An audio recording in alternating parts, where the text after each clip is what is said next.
Nico's.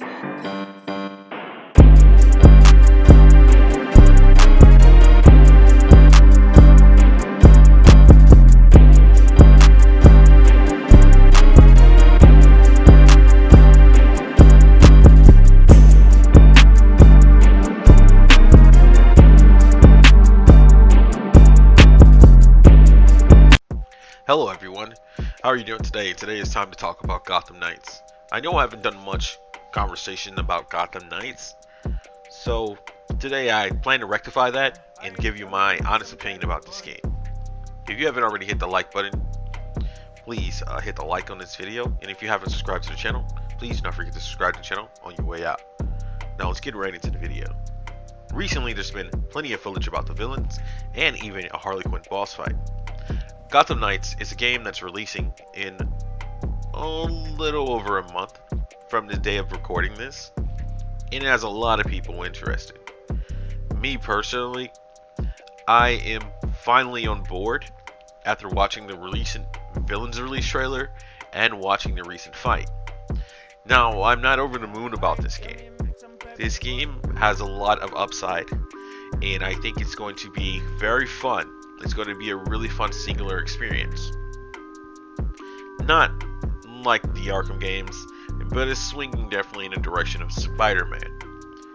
And if you want to include a little bit of Marvel Avengers, gear grinding, insert meme here. But the recent thing that actually turned me over to this game was the Harley Quinn boss fight. I debated on watching this because I'm not really a fan of spoilers, but this game's in a state that it has to drive attention to it. At this time right now, you're either saying I'm not getting this game because it's not Arkham, or I'm getting this game because it's kind of like Spider-Man. That's kind of the thought, and they really needed something to make them unique. Now, upon watching the video, I really did not like Harley Quinn's voice actor. That's the first thing I'm going to say. It felt a little different and off-putting, and probably because she wanted to establish her own Harley instead of following the trend that was set in the animated series, Batman the animated series, and that's okay. It's starting to grow on me slightly now. But at the point of watching it, I originally was like, oh, that's off-putting. It's very off-putting. Harley's voice is a lot more darker in tone than I was expecting. And that kind of sums up this game, though. This game is not an Arkham game.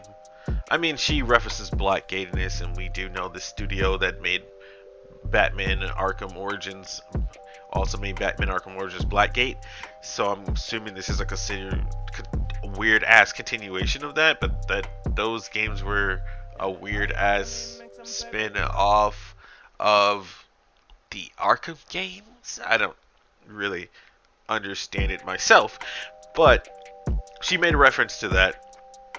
And if we're assuming a character that has a narrative history that can drop key points in lore, I'm always here for it.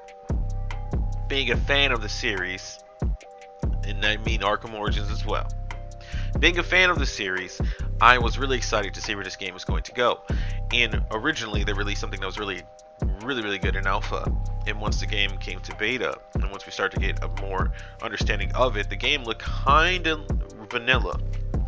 It looked like it was going to give you a bunch of things to do. It doesn't look like it's going to lack any content, but Gotham didn't look like it was alive.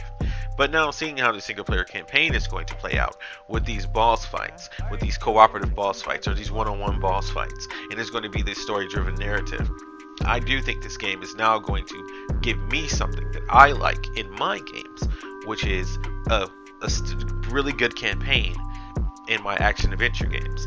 So I'm really looking forward to this.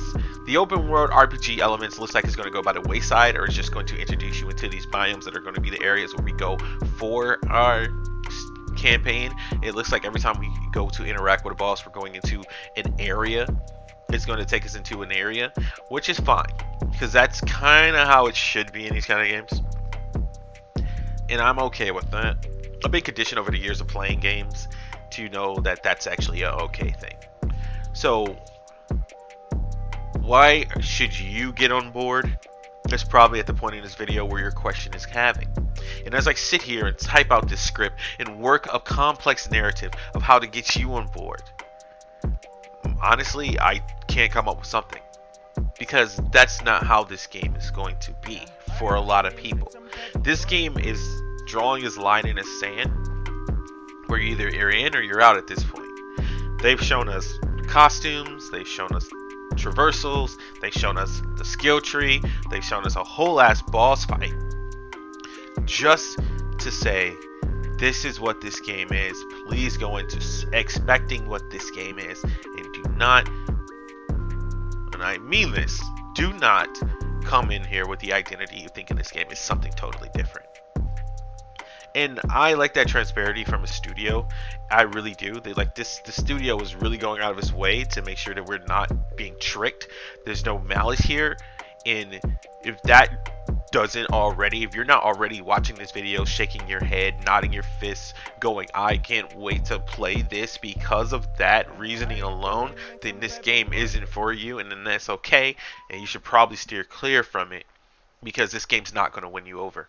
If the combat doesn't win you over, if the customization doesn't win you over, if the RPG elements doesn't win you over, this game will never win you over. And that's kind of how this game is polarizing right now. I have a good friend, I think you guys should watch this video, King Greek. Just want to throw that out there. And he made a really great video. He had a lot of great points about this. And it seems that is where the whole community as a whole is. And it's like kind of exciting. We're at a time where superhero games are taking risk, and they are putting people on this should they or would they area, because then it gives content creators time to play the game, stream the game, make content about the game, and then people come in through the game's life cycle, and it becomes this community. Because this is how you build a community. I talk about this in the Midnight Suns all the time, but this is how you build a community. This game has been very open. They've been very transparent. The developers are really nice. You can follow them all on Twitter. You can join the Discord. They've been very transparent with this game. Even though they haven't said anything about post-launch content, which bothers me slightly. There's another video about that somewhere in my channel. Go look at that. But even though they haven't said anything about post-launch content, they have put themselves out there to say, this is our world, this is our universe, this is our Batman family. These are our knights, and they can be your knights if you decide to jump in. My little brother is super excited about this game. Sidebar, my little brother's super excited about this game, and this is a freestyle, this isn't scripted. He's really super excited about this game, and he was trying to win me over about this game, and he tried everything he could to appeal to my inner Batman fan. And then after watching all these videos, I realized that's not what this game's for. Back to the script. That's not what this game is for. This game is not to appeal to your inner Batman fan. That is already in the title. Gotham Knights. You're not getting Batman here. You're getting the squadron, the family. And this game is for those of you who have wanted to be going back to Gotham, kicking ass in Gotham for years. You wanted to go back since Arkham Asylum. You played it 200 to 300 some hours. You need something to do before Suicide Squad launches. This is for you. This is for the person who wants to play with Nightwing, the person who wants to play with Red Hood, who said they don't get enough love. This is for them. And if you want to support these characters, you got to use your wallet. That's where we are right now. And I think that's a successful thing, marketing tool in all sense, to get people going. And I think the way they've been going with their marketing campaign, how they partner with IGN in order to show us everything that they've been showing us recently, has really been enticing. And has finally swayed me. So I'm here to tell you that I'm on board. And if you're on board too, we can play together if you add me on PSN, Keon Sensei. So, to just sum this all up here, we're at the end of the script.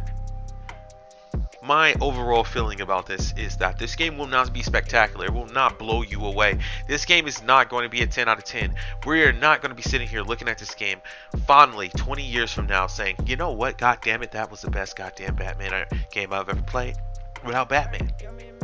This game is going to be a solid game. This game is going to be a game that is going to find its way into our hearts to launch a series about characters who don't normally get the main spotlight. They don't normally get the attention, but they have years and years and years of their own works. This could lead us to the Teen Titans game. Maybe I'm overdoing it here with that sentence alone, but by God, I dare to live. I dare to dream. So, give this game a look over. I dare you to go watch the videos.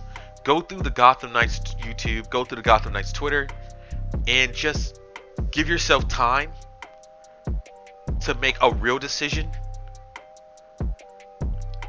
Take out Batman from your mind's equation and make a real decision about this game. And if this game doesn't look fun to you, that's perfectly fine. You don't need to buy it. But if you like a good ass kicking game, and if you like anything about Gotham, this game might actually be for you. So before you leave, don't forget to hit the like button. And if you haven't subscribed, subscribing your way out. We're on the road to 2,000 subscribers. Thank you for watching. I love you guys, and